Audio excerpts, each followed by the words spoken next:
Algunos piensan que es una emoción indescriptible, un inmenso océano de sentimientos, pero no es genuino amor. El amor, escúcheme bien, el amor no es un sentimiento. Puede contener o resultar en sentimientos, pero primordialmente no es un sentimiento o una emoción. Y le voy a decir por qué. La Biblia nos ordena, escuchó, nos ordena amar. Y usted no puede ordenar a un sentimiento, piénselo. Así que la clase de amor de la cual estoy hablando no es un sentimiento, ni una emoción, ni una incontrolable pasión.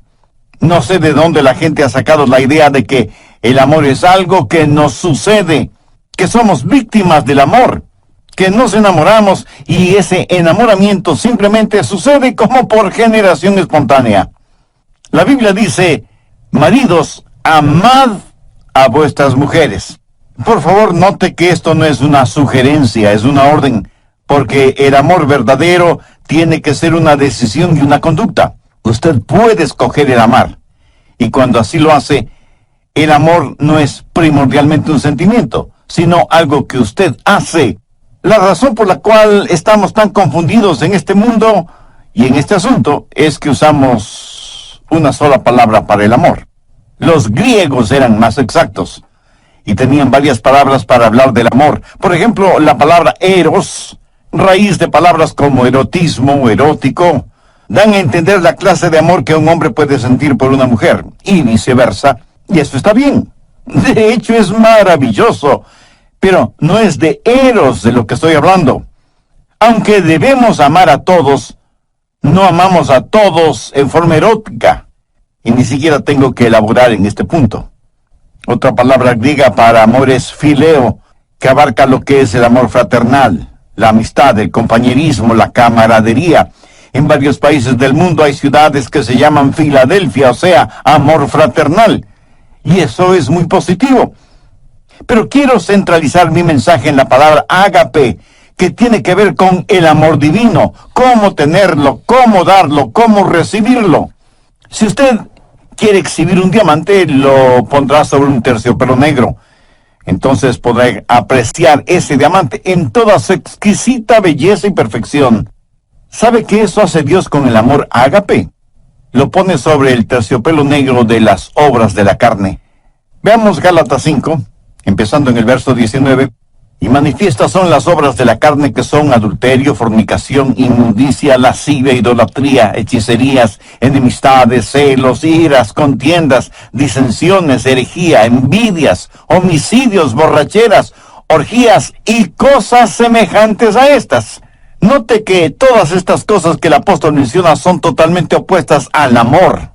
Y Pablo continúa diciendo, los que practican tales cosas no heredarán el reino de Dios. Ahora, si usted puede relacionar su nombre con esta lista, si ese es su estilo de vida, si eso es algo que usted practica voluntariamente, a menos que usted se arrepienta y busque el perdón de Dios, su camino tiene un destino final, el infierno. La palabra de Dios es completamente clara y tajante al respecto. Los que practican tales cosas no heredarán el reino de Dios. Y eso es lo que Dios dice. Esto no significa que usted como creyente no tropezará ni caerá. Pero aquí se habla de un estilo de vida, de algo que se hace voluntaria y frecuentemente. Y si usted no practica un estilo de vida cristiano, eso quiere decir que usted no es salvo. Veamos ahora los versos 22 y 23. Mas el fruto del Espíritu es amor, gozo, paz, paciencia, benignidad, bondad, fe, mansedumbre, templanza. Contra tales cosas no hay ley. Nunca habrá una ley que diga que no puede amar, que no debe ser bondadoso o que le prohíba ser humilde, ¿verdad? Pero sí hay leyes contra las obras de la carne, pero no hay leyes contra el fruto del Espíritu. Hay 9 cualidades en el fruto del Espíritu y vamos a estudiarlas tanto como nos sea posible. Pero no solo que vamos a ver el fruto del Espíritu, sino que nos vamos a examinar a nosotros mismos para saber si somos en realidad cristianos espirituales y maduros. Vivimos en una generación que habla mucho acerca de los dones del Espíritu, profecía, hablar en lenguas, sanidades. Parece que cada persona está diciendo, este es mi don espiritual, ¿cuál es el tuyo? Dios nos ha dado a cada uno de nosotros un don espiritual y necesitamos descubrir cuál es ese don y desarrollarlo y ponerlo en práctica. Pero escucha atentamente lo que voy a decir. Ningún don espiritual es señal o marca de madurez espiritual. La iglesia de Corinto fue una iglesia completamente carnal, a pesar de la práctica de dones espirituales. Si yo quiero saber cuán madura es espiritualmente una persona, jamás examino sus dones, examino sus frutos, porque la marca de la madurez espiritual no está en el don, sino en el fruto. Al describir ágape, el amor divino, debemos notar varias cosas. Primero, el amor tiene que ver con decisión y conducta. Segundo, la descripción de este amor. Tercero, el desarrollo de este amor. Y cuarto, el deseo por este fruto. ¿Qué cualidades tiene el amor ágape? ¿Cómo podemos describirlo? Y como nosotros no podemos describirlo, Dios utilizó al apóstol Pablo para que describa el amor ágape en 1 Corintios 13. El amor ágape tiene 10 cualidades distintivas, de acuerdo a 1 Corintios 13. Si en su corazón y en su vida usted tiene estas 10 cualidades, entonces usted es un cristiano espiritualmente maduro. Primero, el amor ágape es sufrido. 1 Corintios 13:4, el amor es sufrido. El verdadero amor nos capacita para ser pacientes.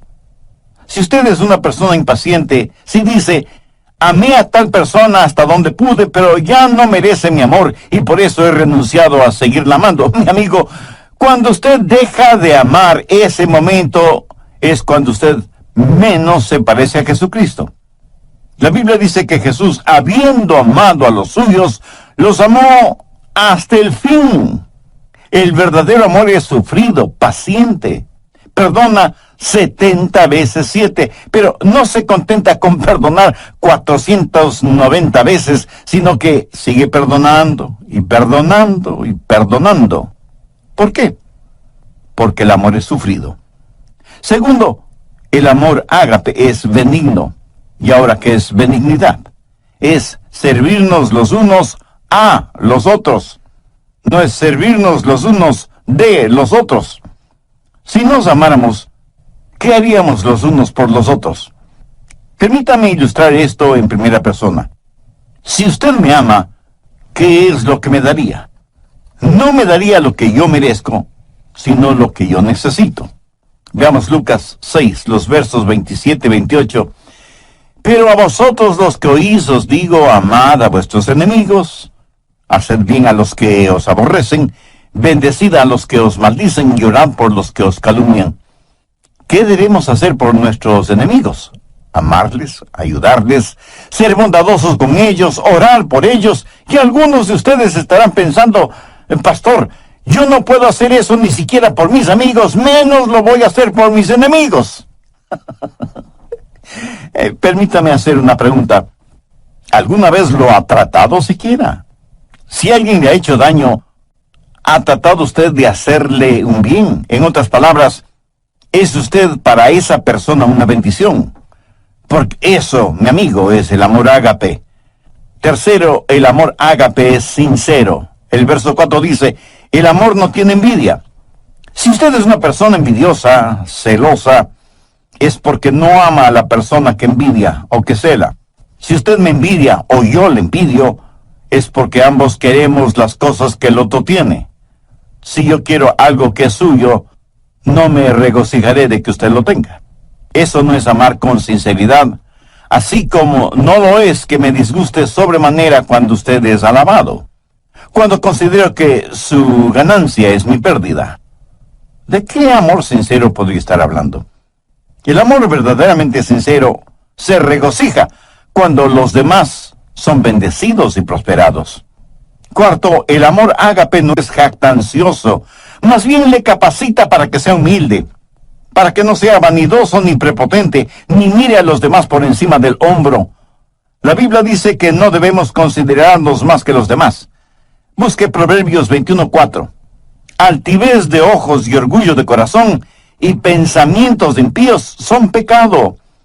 El orgullo y el genuino amor no pueden habitar en nuestro corazón al mismo tiempo.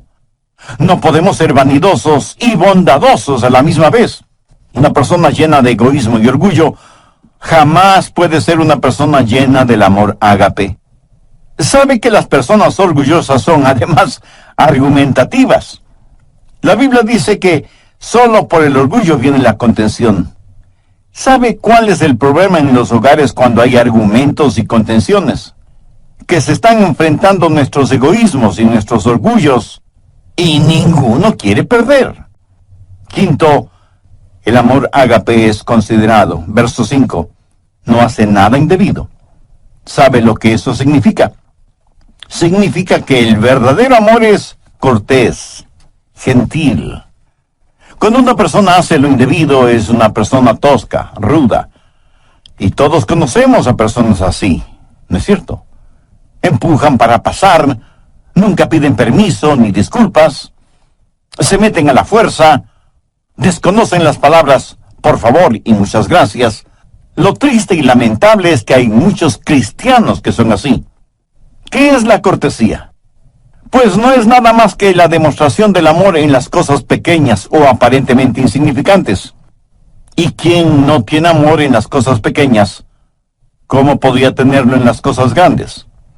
Cuando usted encuentra a una persona ruda, tosca, tenga la seguridad de que ha encontrado a una persona que no conoce el amor.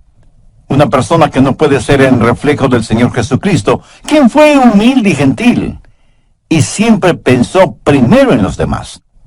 Sexto, el amor ágape es un amor que se niega a sí mismo. Mire lo que dice el verso 5. No busca lo suyo. Nunca dice, yo primero, o yo conozco mis derechos. Escúcheme, cuando usted oye a una persona decir que conoce sus derechos, tenga la seguridad de que no está hablando motivada por el amor. Permítame decir una cosa muy importante. Cuando usted recibió al Señor Jesucristo y fue salvo, usted perdió todos sus derechos. Porque ¿qué derechos tiene una persona muerta? Usted está crucificado con Cristo. Ha sido comprado por un precio. Ahora pertenece a Jesucristo. Y ahora sus derechos son los derechos de Jesús. Y Él es quien le ordena amar. Usted ya no puede buscar lo suyo. Debe procurar el honor y la gloria para Jesús y el bienestar de los demás. Ese es el genuino amor que no busca lo suyo. Un muy consagrado siervo de Dios alguna vez dijo, cuando usted enseña a alguien sus derechos, tendrá una revolución. Cuando usted enseña a la gente sus responsabilidades, tendrá un avivamiento. Muy bien dicho, ¿no le parece? Cuando dejemos de pensar en nuestros derechos y comencemos a pensar en nuestras responsabilidades, cuando dejemos de buscar solo lo nuestro y comencemos a hacer de bendición para los otros, le aseguro que las cosas cambiarán en el mundo. Séptimo, el amor ágape es un amor sereno. Dice la Biblia que el amor no se irrita. ¿Conoce usted a personas que son como fósforo y que se encienden con el menor roce? Con la más insignificante provocación explosionan, afectando a todos y a todo a su alrededor. Y luego dicen, no quise hacerlo, lo siento. Lo bueno es que se me pasa pronto. Eso podrá ser cierto, pero hay cadáveres a su alrededor. Un huracán o un terremoto es solo cuestión de segundos, y sin embargo, mire toda la devastación que dejan. Uno no pierde el temperamento así porque sí. Si usted explota de esa manera es porque en su interior, en su corazón, no existe el amor de Dios. Si quiere saber con qué está lleno, vea qué es lo que sale de usted cuando es provocado. Una de las manchas en la vida de muchos cristianos es precisamente un temperamento irascible. El verdadero amor es sereno. No se lo puede provocar con facilidad, y cuando es provocado, sabe responder con mansedumbre y con humildad. Octavo, el amor ágape es un amor sacrificial. ¿Qué quiere decir un amor sacrificial? Note las tres palabras finales del verso 5. No guarda rencor. O sea, no va acumulando las faltas de otros. El amor ágape tiene la capacidad de perdonar y olvidar. Pero eso, mi amigo, eso cuesta. En algún programa anterior dije que No puede haber perdón sin que alguien pague el precio. Por ejemplo, si usted me debe $100 y yo le perdono esa deuda, el perdonarle me costó $100. ¿Lo entiende? Muchos de nosotros somos magníficos amanuenses y mantenemos una detallada lista de lo malo que los otros nos han hecho. Y no solo somos amanuenses, sino también buenos contadores. Y en nuestro libro de contabilidad anotamos minuciosamente lo que los otros nos deben. Y no estoy hablando necesariamente de dinero. Tenemos necesidad de aprender a perdonar y olvidar, sabiendo que hay un precio que pagar y un dolor que experimentar. El precio y el dolor lo pagó y lo sintió Cristo en la cruz del Calvario. Es la máxima demostración del amor sacrificial. ¿Ha aceptado usted el amor sacrificial de Cristo? Recuerde que nadie puede dar lo que no tiene. Si usted no tiene amor en su corazón, no podrá dar amor a nadie. Dios le ama y quiere salvarle. Jesús murió en la cruz para pagar la deuda de sus pecados.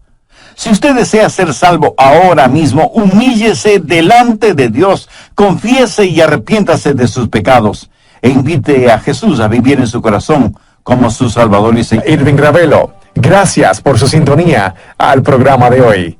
Sea bienvenido y bienvenida a El Amor que Vale. Por favor, mantenga su Biblia abierta en Gálatas 5, porque hoy continúa el estudio Cómo amar y ser amados. Ahora les presento al doctor Adrián Rogers en la voz del pastor Lenín de Llanón. Desde el programa anterior comenzamos a estudiar lo relacionado con el fruto del Espíritu, teniendo como base bíblica Gálatas 5, versos 22 y 23, y hemos visto 8 de las 10 características de ese fruto. Primero, el amor es sufrido. Segundo, es benigno. Tercero, es sincero. Cuarto, no es jactancioso. Quinto, es considerado. Sexto, se niega a sí mismo. Séptimo, es sereno. Y octavo, es sacrificial. Espero que tenga su Biblia y cuaderno de notas a la mano para sacar el máximo provecho de este estudio bíblico. Bien, prosigamos. Noveno, el amor ágape es un amor justo. Verso 6 dice, no se goza de la injusticia.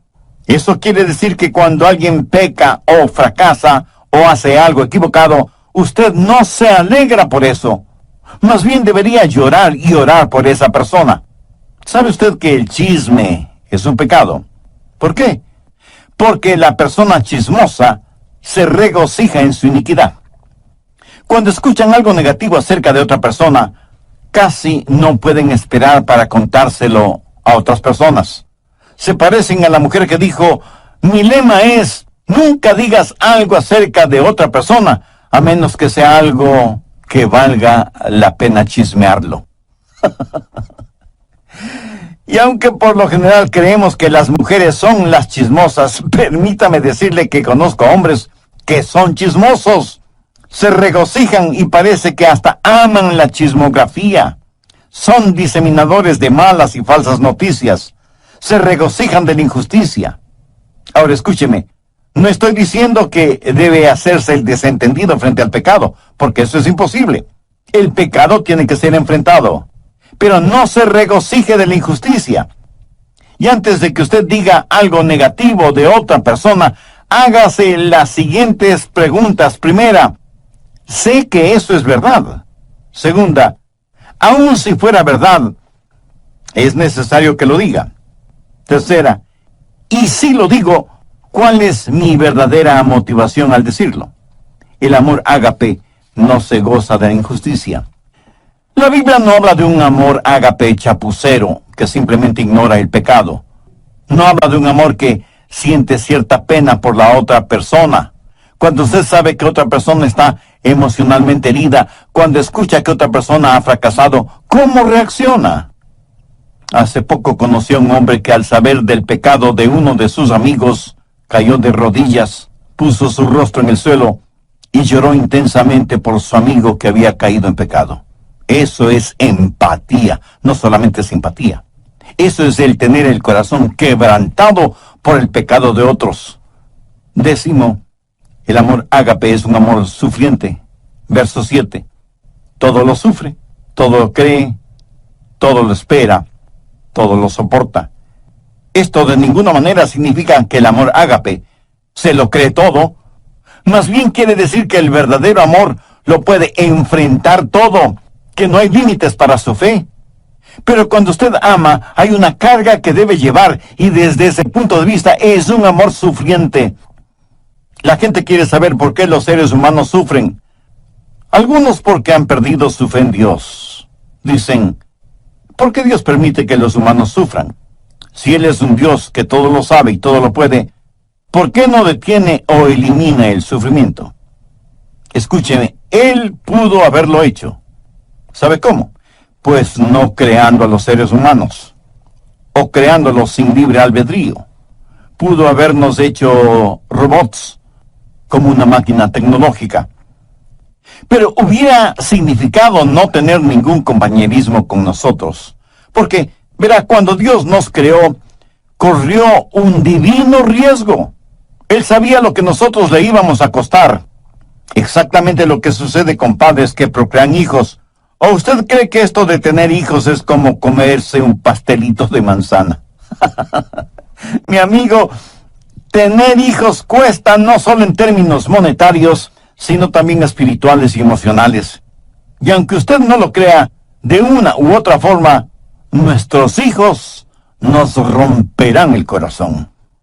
Dios sabía lo que iba a costar cuando nos creó y nos dio la capacidad de elegir. Y elegimos pecar. Cuando nos dio la capacidad de decir sí, también nos dio la capacidad de decir no. Para que un ser humano escoja a Dios, debe querer escoger a Dios. ¿Lo entiende? Dios nos dio ese libre albedrío, nos hizo de esa manera, pero al mismo tiempo Dios sabía que iba a sufrir. Cuando Dios escogió amar, escogió también el sufrir. Y alguien me preguntará, Pastor, ¿puede Dios sufrir? Permítame responder con una pregunta. ¿Sufre usted como padre cuando su hijo hace algo equivocado? Piénselo bien antes de contestar. La historia del hijo pródigo en el capítulo 15 de Lucas enseña que cuando un padre terrenal tiene un hijo rebelde, sufre. De la misma manera, cuando nosotros hacemos algo equivocado, nuestro Padre Celestial sufre. En Efesios 4:30 leemos, no contristéis al Santo Espíritu de Dios. ¿Lo ve? Nosotros podemos contristar al Santo Espíritu de Dios. Un aparato electrodoméstico, cuando se daña, le puede molestar. Pero solo sus hijos le pueden contristar, entristecer. Aunque muchos de ustedes a lo mejor ven este punto al revés. Pregunto, ¿puede alguna parte de nuestro cuerpo dolernos sin que nuestra cabeza lo sepa? ¿Quién es la cabeza de la iglesia?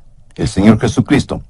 Cuando su cuerpo, o sea, la iglesia, sufre, no sufre el Señor Jesucristo. Cuando Pablo se encontró con Jesús en el camino a Damasco, ¿qué le dijo Jesús? Saulo, Saulo, ¿por qué me persigues? La respuesta de Pablo, si el asunto no fuera tan serio, sería casi infantil. Le dijo que no le perseguía a él, a Jesús, sino a los cristianos. Escúcheme, cuando usted persigue al cuerpo, también persigue la cabeza. Cuando el cuerpo sufre, la cabeza sufre, y Jesús fue perseguido. Cuando una novia es infiel, impura, y no le presta ninguna atención al novio, ¿cree usted que el novio sufrirá? Le puedo asegurar que sí. ¿Quién es la novia? La iglesia. ¿Quién es el novio? El Señor Jesús. Cuando la novia sufre, el novio sufre también. Y cuando el novio decide amar a la novia, también decide sufrir. Y algunos dirán, pero Dios es Dios. Él no tiene que sufrir. Ciertamente, Él no tiene que sufrir, pero Él escogió sufrir. ¿Por qué? Déjenme ilustrar este punto. Suponga que usted y su cónyuge van a tomar las vacaciones soñadas toda una vida. ¿Será su segunda luna de miel en una de las islas de Hawái? Suponga que alguien les ha provisto un precioso condominio en la isla, a la orilla de una fabulosa playa, pero asimismo suponga que no tienen suficiente dinero para hacer todo lo que quieren hacer. Pero ya están ahí, dispuestos a disfrutar a plenitud del sol, la playa, el mar, las palmeras, la música y la deliciosa comida. Suponga que más o menos a las 6 horas de estar en la isla, en el continente, uno de sus nietos es golpeado por un automóvil y las preguntas surgen de inmediato. Debemos llamar a los abuelos para avisarles. Debemos interrumpir sus tan anheladas vacaciones.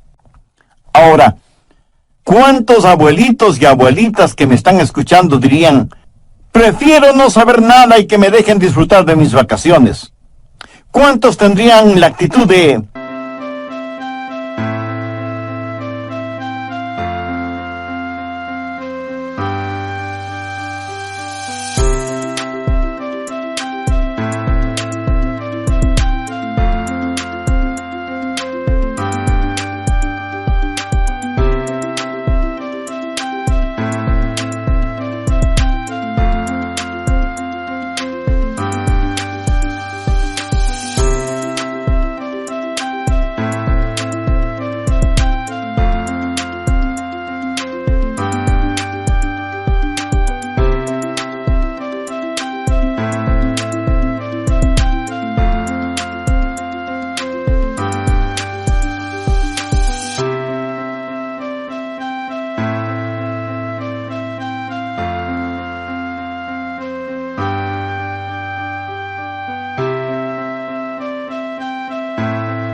si algo malo sucede, sea lo que sea, no queremos saberlo?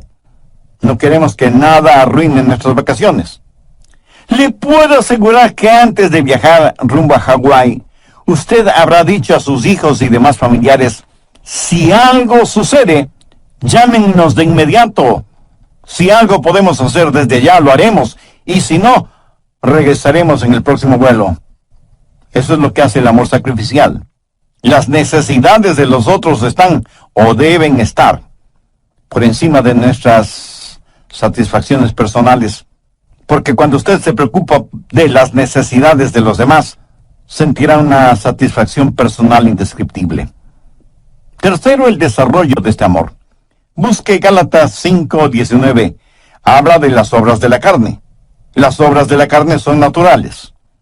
Las obras del Espíritu son sobrenaturales. Las obras de la carne es lo que hace el pecado en nosotros.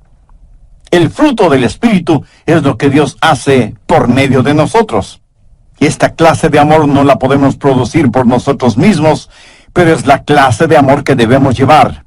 En Juan 15:5 leemos que Jesús dijo, yo soy la vid, vosotros los pámpanos, separados de mí nada podéis hacer. Note que Jesús no dice que nosotros produciremos esta clase de amor.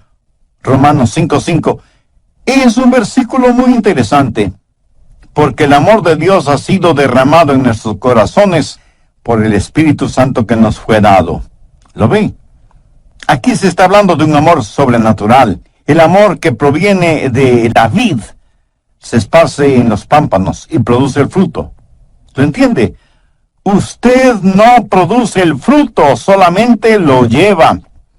Yo nací y fui criado en la Florida, tierra de frutos cítricos por excelencia. En casa teníamos árboles ornamentales de naranjas agrias. El fruto era imposible para el paladar, pero los árboles eran hermosos. Y se necesita mucha paciencia y mucho trabajo para lograr que al fin esos árboles de naranjas agrias produzcan naranjas dulces. Ahora suponga que usted tiene un árbol de naranjas agrias, pero quiere que dé naranjas dulces. ¿Qué puede hacer? Bueno, podría podar el árbol. ¿Piensa que eso es suficiente para tener naranjas dulces? No. Entonces se le ocurre una idea genial. Va a trasplantar el árbol, lo va a trasplantar de un lado del terreno al otro lado. Como aplicación diré que muchos trasplantan el árbol de sus vidas de una iglesia a otra iglesia, pero siguen siendo cristianos agrios. Y el cambiar de membresía es como cambiar un cadáver de una tumba a otra.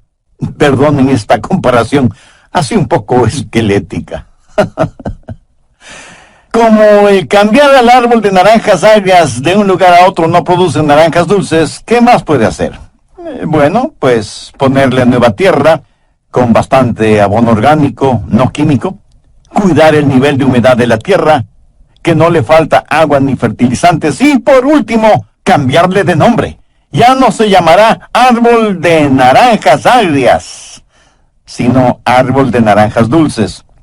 Y para ayudarle al árbol a que produzca naranjas dulces, usted amarra en sus ramas varias deliciosas y dulces naranjas, esperando que esas ricas naranjas motiven al árbol a dar naranjas dulces.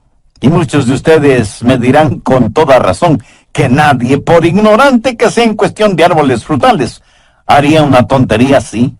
Mi amigo, no es asunto de trasplante, ni asunto de podar el árbol, ni de fertilizarlo, ni de cambiarle de nombre, ni de amarrar en sus ramas buenos frutos, que solo serán decorativos. Es la naturaleza del árbol la que debe ser cambiada. Cuando ese árbol sea injertado en un árbol bueno, la naturaleza de ese árbol será cambiada, porque recibirá una naturaleza que no es la suya propia, pero tendrá que aprender a llevar el fruto de su nueva naturaleza. La Biblia dice que cuando somos salvos, somos participantes de la naturaleza divina. La naturaleza de Dios viene a nosotros. Pero esta es la clase de amor que no es el fruto de las obras de la carne, raíz de amargura, sino que es el fruto del Espíritu, es la naturaleza del Dios Todopoderoso que ha sido injertada en usted, en mí, en nosotros. Cuarto, el deseo por este fruto. ¿Para qué sirven las frutas? Pues para comérselas, y mientras más frescas y al natural, mucho mejor. ¿Han notado que las frutas despiden una fragancia extraordinaria? Uno puede reconocer una fruta solo por el olor, aún antes de mirarla o palparla. Imagínese ahora la bendita fragancia del fruto del Espíritu. ¿Sabe lo que el mundo necesita este mismo momento? Algunos de inmediato me dirán, el mundo necesita paz, bienestar económico, buena salud, progreso científico, etcétera, etcétera. Y aunque todo eso es verdad, el mundo lo que más necesita, sin embargo, es la realidad del fruto del Espíritu. Esa es la única manera de amar y ser amado. Cuando usted permita que el Señor habite en su humanidad y demuestre su deidad a través suyo, no será un amor humano el que usted exhiba, sino que será un amor divino. No será su vida la que viva, sino la vida de Jesús en usted. Su vida tendrá la fragancia de nuestro Señor Jesucristo. Anote al margen Efesios 5:2. Andad en amor, como también Cristo nos amó y se entregó a sí mismo por nosotros, ofrenda y sacrificio a Dios en olor fragante. ¿De dónde sale todo ese fruto? De una semilla muy pequeña. ¿Cómo es que se esparce el cristianismo? Cuando entendamos que la semilla está en el fruto, cuando empecemos a vivir Gálatas 5:22 y 23, más el fruto del Espíritu es amor, gozo, paz, paciencia.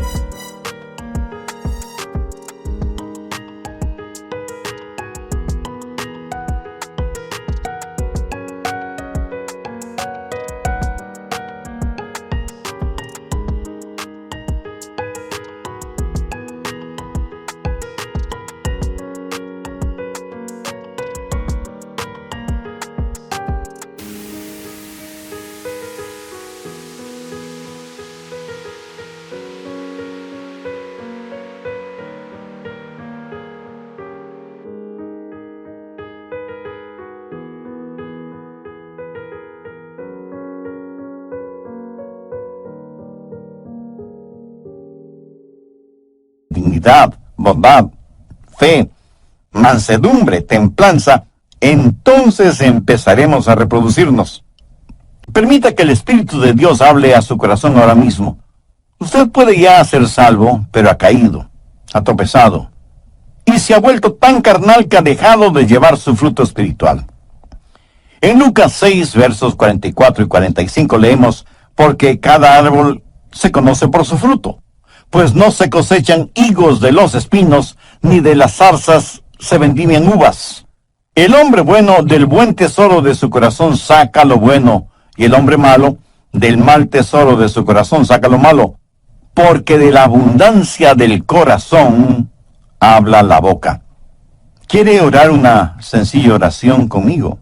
Mi oración es solo para guiarle. Pero anhelo que usted ore con sus propias palabras, las puede decir en voz alta o en voz baja, o puede orar silenciosamente en su corazón, pero ore con fe, con confianza, con convicción. Diga, querido Dios, cuán lejos, pero cuán lejos estoy de exhibir en mi vida el fruto del Espíritu. Tengo necesidad de injertarme en tu vid